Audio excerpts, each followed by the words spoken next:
So I've always been able to be alone and enjoyed my alone time. Um, as a kid, young adult, I'd walk to the lake and just sit on the lake, walk the neighborhood by myself. I loved an empty house, especially during the day.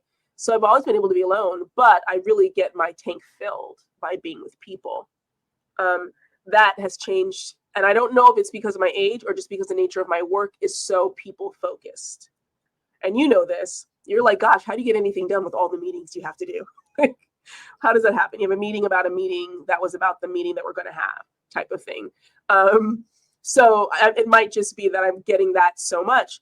But secondly, because I know that I err on the side of extrovert, of saying yes, not because it's the best use of my gift, but because it meets that deep-seated need to either to be seen as, or just even, and I would say that for extroverts, it's not FUN.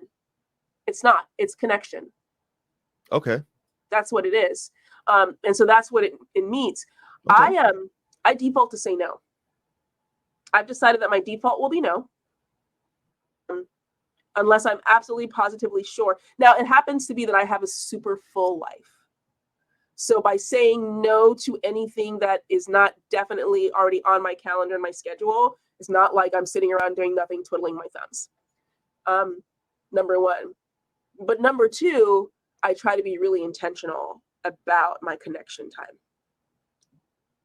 So calling up like Rebecca, my roll dog, anytime I call, I'd be like, hey girl, she's like, let's do it. Let's go brunch or whatever. So you and I tend to be really intentional this season. I think we're investing in couples.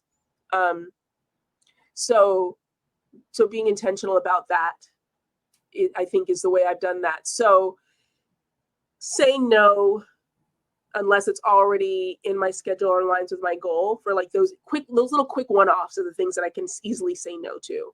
Hey, we're going to go for drinks here. Blah, blah. My default is probably going to be no, unless we already had it planned. For me, because that if it's not planned that I'm doing it, what am I taking away from that I'd already put on the calendar?